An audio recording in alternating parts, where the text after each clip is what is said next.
बच्चों, फिर हम आ गए एक बार फिर से आपके सामने अपनी एक और नई वीडियो लेके।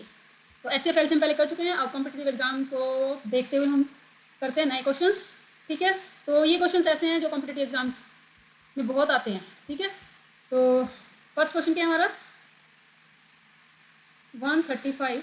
ठीक है, इसका HCF निकालना है मेरे को। ठीक है, तो HCF निकालने के लिए पहले फैक्टर बनाने जरूरी है। तो 5 2 10, आगे 5 7 35, 3 9 27, 3 3 9।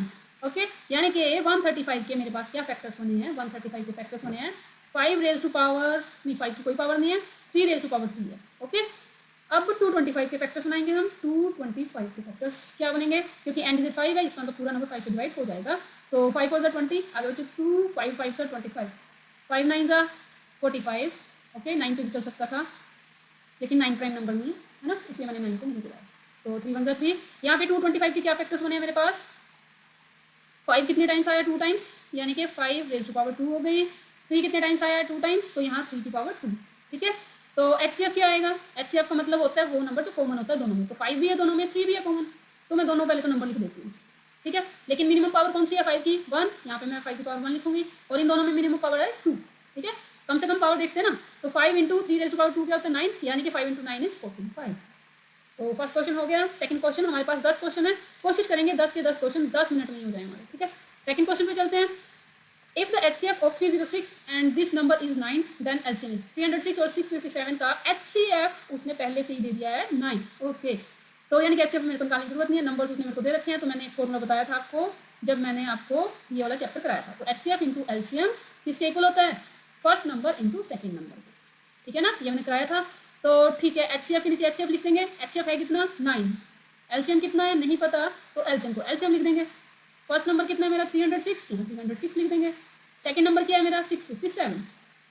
ठीक है, तो LCM निकालना है, LCM को तो यहीं रखेंगे, 9 को दूसरी तरफ ले जाते हैं उठा के। ठीक है ना, तो मेरे पास क्या आ जाएगा, LCM यहीं पे रह गया, और 306 इंटू 657 अपॉन में क्या आ गया 9। अब ये डिवाइड कर देते हैं, 9 3 27, 3 बच गया, आगे 36 बन जाएगा, 9 4 36। अब इन दोनों नंबर्स को आप मल्टीप्लाई करोगे और फिर चेक करोगे कि आंसर कौन सा है। अगर आंसर चेक नहीं करना है तो एंड में इसमें जो PDF है ना, उसमें आंसर दिए हुए हैं, और आपको टेलीग्राम पे ये PDF मिल जाएगी। टेलीग्राम जो है उसमें जो चैनल का नाम है वो भी यही है, ड्रीम्स कोचिंग। डिस्क्रिप्शन में मैं आपको इसका लिंक भी दे दूँगी। ठीक है, तो थर्ड क्वेश्चन क्या है, the decimal expansion of rational number terminate if the denominator has prime factor. क्या कहा उसने, क्या था, decimal expansion of rational number terminate, कोई रैशनल नंबर है वो टर्मिनेट हो जाता है। टर्मिनेट कब होएगा, अगर उसके अपोन में क्या है, अगर उसके अपोन में 2 का कोई फैक्टर पड़ा है, या उसके अपोन में 5 फैक्टर पड़ा है, या फिर उसके अपोन में 2 और 5 फैक्टर पड़ा है, तो वो क्या हो जाएगा, टर्मिनेट। अगर इसके अलावा कोई और फैक्टर पड़ा है तो वो टर्मिनेट नहीं होगा। ठीक है, तो इसका मतलब यहाँ पे थोड़ी सी स्टेटमेंट गलत बन जाती है, हैज नॉट, कुछ ऐसा आ जाना चाहिए था, क्योंकि यहाँ पे मेरे को फैक्टर चाहिए, यहाँ पे 2 भी होना चाहिए हमारे पास। ओनली 2 नहीं कह सकते, पर 2 हो सकता है, 5 भी हो सकता है, 2 और 5 दोनों हो सकते हैं। ठीक है, तो वो नंबर क्या हो जाएगा, टर्मिनेट हो जाएगा। नेक्स्ट क्वेश्चन पे चलते हैं। नेक्स्ट क्वेश्चन क्या है, the decimal expansion of this is. अब ये नंबर जो है टर्मिनेट होगा या नहीं होगा ये देखते हैं। ठीक है, तो मैंने बताया था टर्मिनेट होएगा अगर उसके अपोन में या तो 2 के फैक्टर्स पड़े, मतलब 2 2 2 पड़े, या 5 5 5 पड़े, या 2 और 5 पड़े, है ना। तो इसके अपोन में 5 पड़े, या सिर्फ 5 ही पड़े हैं, अलग से कोई फैक्टर नहीं है ना, इसका मतलब ये क्या हो जाएगा, एक टर्मिनेटिंग फैक्टर, टर्मिनेटिंग एक्सपेंशन। ठीक है, तो अब मैं इससे मिलता जुलता एक क्वेश्चन आपको दूंगी और आप इसका आंसर येस और नो में दोगे। ठीक है, येस और नो में क्या, ये टर्मिनेटिंग है या नॉन टर्मिनेटिंग है। ठीक है, टर्मिनेटिंग के लिए येस और नो दे देना। ठीक है, 13 था, अब मैं आपको दे देती हूँ यहाँ पे 73। ठीक है, 73/250। अब आप बताओगे ये टर्मिनेटिंग है या नहीं, येस और नो। क्वेश्चन नंबर 5 पे चलते हैं। Which of the following is an irrational number. Irrational number कौन सा है, देखो इरेशनल नंबर वो होता है जिसका स्क्वायर रूट कभी हटे ही ना, है ना। तो मैं इसके यहाँ अगर फैक्टर बना भी लेती हूँ तो इसका जो स्क्वायर रूट है हटेगा नहीं। ठीक है, 2 के ऊपर से हट जाएगा, 11 के ऊपर से नहीं हटेगा। यहाँ 99 को अगर मैं सॉल्व करती हूँ तो फैक्टर क्या बनते हैं, 3 इंटू 3 9 इंटू 11। ठीक है, यहाँ पे भी अगर 11 का एक और फैक्टर होता है फिर हम कहते हैं कि स्क्वायर रूट हट जाएगा, है ना, स्क्वायर्स के ऊपर से स्क्वायर रूट हटता है। ठीक है, यहाँ तो 11 अकेला बच जाएगा ना स्क्वायर रूट के अंदर, तो ये भी क्या हो गया, इरेशनल नंबर। ये भी इरेशनल नंबर है। ठीक है, ये भी इरेशनल नंबर है, ये भी इरेशनल नंबर है, सिर्फ ये है जो कि रैशनल नंबर है, यानी कि यहाँ पे नोट आएगा, जो स्टेटमेंट है उसमें कुछ मिस्टेक है। ठीक, नेक्स्ट क्वेश्चन पे चलते हैं। The HCF of 2 prime number is always. HCF 2 prime number कोई एग्जाम्पल ले लो आप, जैसे कि मैं ले लेती हूँ 23। ठीक है, ये प्राइम नंबर है, और दूसरा फैक्टर ले लेती हूँ मैं 31। आप कोई भी 2 लेके देख सकते हो, छोटे छोटे नंबर ले लो, चाहे आप 3 और 5 ले लो।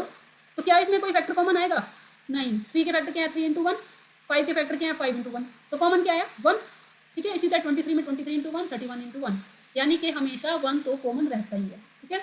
अब नेक्स्ट क्वेश्चन पे चलते हैं। इन क्वेश्चन में से एक क्वेश्चन आने के पूरा चांस है, ठीक है। If a number is divisible by both 6 and 15 then it must be divisible by, जब इस तरह का क्वेश्चन आता है, ये थोड़ा सा कंपटीटिव एग्जाम की ही क्वेश्चन है, ठीक है।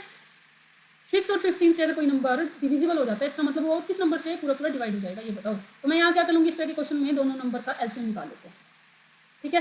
3 2 6, 2 1 2, 3 5 15, 5 1 5। तो एलसीएम में मैंने क्या बोला था, क्या करते हैं, अगर आपने मेरी पिछली वीडियो देखी है, मैंने बोला था एलसीएम में कि सारे के सारे फैक्टर लिखने हैं, ठीक है, और रिपीट नहीं करने हैं, और विद मैक्सिमम पावर लिखने हैं, ठीक है ना। तो यहाँ पहले तो मैं लिखूंगी सारे के सारे फैक्टर। फैक्टर कौन कौन से, एक 3 है, एक 2 है और एक 5। 3 है, 2 है, 5 है, सारे छांट के फैक्टर लिखी है मैंने, और रिपीट किसी भी फैक्टर को किया नहीं है, ठीक है। तो पावर तो मैटर करती नहीं, क्योंकि पावर तो सबकी सिंगल ही है ना। तो 3 2 6, 6 5 30, चलो जी, यानी कि 30 के साथ जाएंगे, 30 का आंसर है। Question number 8, the decimal expansion of this will be, इसका डेसिमल एक्सपेंशन टर्मिनेटिंग होएगा या नॉन टर्मिनेटिंग। वही जब अपॉन में 2 पड़ा है, 5 पड़ा है, ठीक है ना, 2 भी पड़ा है और 5 भी पड़ा है, इसका मतलब क्या होएगा, टर्मिनेटिंग होएगा, ये तो देख के ही पता चल जाएगा। Next question, which of the following number has a non terminating recurring decimal expansion. क्या कहा इसने यहाँ पे, non terminating recurring decimal expansion, तो यानी कि जो टर्मिनेट नहीं होगा, है ना। तो यहाँ पे 3/8, 8 अपॉन में है, तो इसका मतलब 2 है ना, 2 की पावर 3। तो जहाँ मैंने बोला है कि अगर 2 फैक्टर है तो टर्मिनेट हो जाएगा, इसमें तो नॉन टर्मिनेटिंग पूछा है।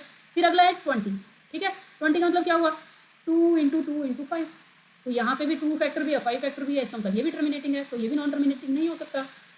अब अगला है 12, 12 टर्मिनेटिंग है कि नॉन टर्मिनेटिंग, फैक्टर बना के देखेंगे इसके, 2 इंटू 2 इंटू 3, तो 2 और 5 के अलावा एक फैक्टर बचा है 3, है ना, इसका मतलब ये क्या हो गया, नॉन टर्मिनेटिंग, ठीक है। अगले में क्या 5 की पावर 2, तो ये तो क्या हो जाएगा, टर्मिनेटिंग, यानी कि 2 और 5 हो सकता है, उसके अलावा अगर कुछ भी अलग फैक्टर आया तो हम क्या कहेंगे, ये नंबर नॉन टर्मिनेटिंग है।